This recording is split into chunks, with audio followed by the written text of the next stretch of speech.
You will die. The 5 old gods of Azeroth rarely worked together, instead exerting their power individually, often warring amongst themselves, and rarely forming alliances with one another. When the Titans fought the old gods, some believe they only prevailed due to their united front against the divided forces of the old gods. As such, each of the old gods carry their own unique history and influence throughout Azeroth's many millennia of conflict. And the first old god to become a modern threat to Azeroth was the freshly awoken god, Cthulhu. Cthulhu was the old god presumed slain by the Soul Titan warrior in the land that would become Silithus. There it slept for centuries, biding its time, planning its revenge. During its patient rest, it began to assimilate the insectoid creatures that called the area home. It is believed by scholars within the Warcraft universe, namely the well-known Bran Bronzebeard, that when the old gods ruled Azeroth, they created the race of Akir. The Akir lived in their civilization of Ajakir, which warred often with the 2 major troll empires, the Gurabashi and the Amani. The Akir were eventually broken, their members fleeing to lands that would one day become Silithus, Northrend, and Pandaria. It was those that fled to Silithus that came under the scrutiny of Cthulhu. The Akir who first arrived in Silithus had quickly conquered an ancient Titan research facility, the very same facility where Cthulhu had found refuge beneath. The old god shaped the Akir to his will, birthing from them the intelligent race of the Kiraji and the overwhelming tide of Silithid. This research facility, redubbed the Great Kingdom Ahn'Qiraj, would become their home, and it would be there that their forces grew, waiting for the day they could exact revenge on the trolls. Once their power was deemed mighty enough for a decisive victory, Cthulhu and his Kiraji lieutenants unleashed their armies upon the continent of Kalimdor. This time, however, it was not the trolls that stood in their way, but the Night Elves instead. For months the elves fought under Commander Fandral Staghelm, consistently being pushed back by the Kiraji. The Night Elves were pushed back into Ungoro, which the Kiraji found difficult to take as they had Silithus. The Night Elves eventually held their ground on the borders of Ungoro and Tenaris. Fandral requested the aid of the nearby Bronze Dragonflight, and was initially denied. The Kiraji made a fatal mistake, however, and attacked the Caverns of Time. Anachronos, son and heir to Nosdormu, led the forces of the Bronze Dragonflight to fight side by side with the Night Elves, and eventually called on the other remaining Dragonflights for assistance. Through a grueling battle, they beat the Kiraji back to their kingdom.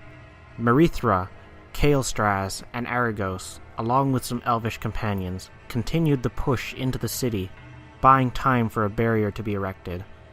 In a great display of effort, the Night Elf priestesses and druids, alongside the remaining dragons, erected the enormous scarab wall to contain the menace of the Kiraji. Anachronos, foreseeing the need to one day venture into the city, created a gong and a scepter. Should the gong ever be rung by the scepter, the barrier would fall, and the forces of the Kiraji would be unleashed once more.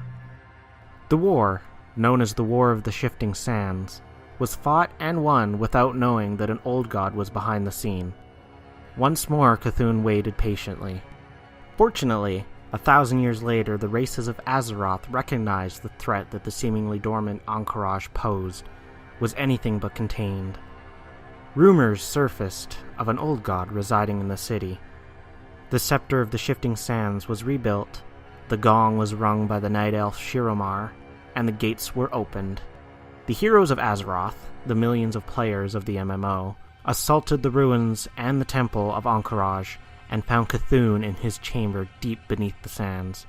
There, they witnessed the horror that is an old god.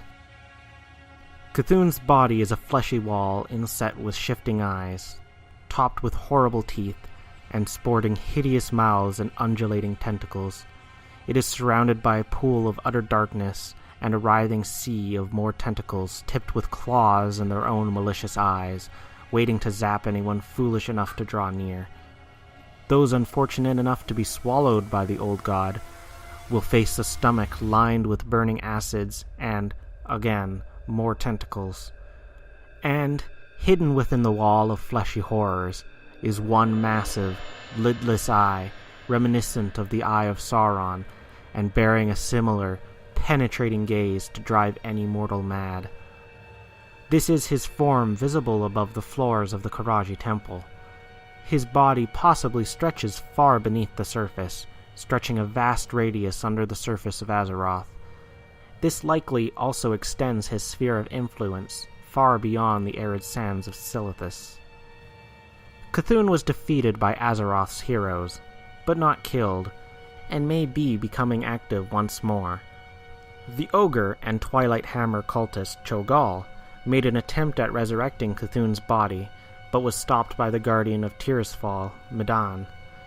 More recently, a quest overhaul of Silithus, with many quests concerning Cthulhu, was added in the PTR for patch 4.1.0, but never made it into the full game.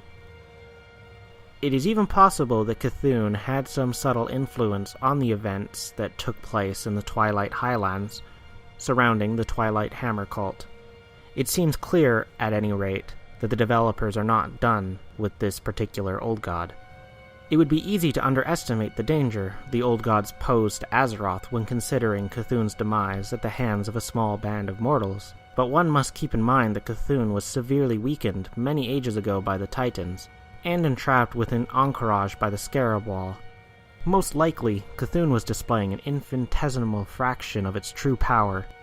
A fully powered Cthulhu would truly be a force to thoroughly fear. In the next video, we will turn our attentions north, to the old god imprisoned under the peaks of Northrend, the fiend of 1,000 faces, the beast with 1,000 maws, Yogg-Saron.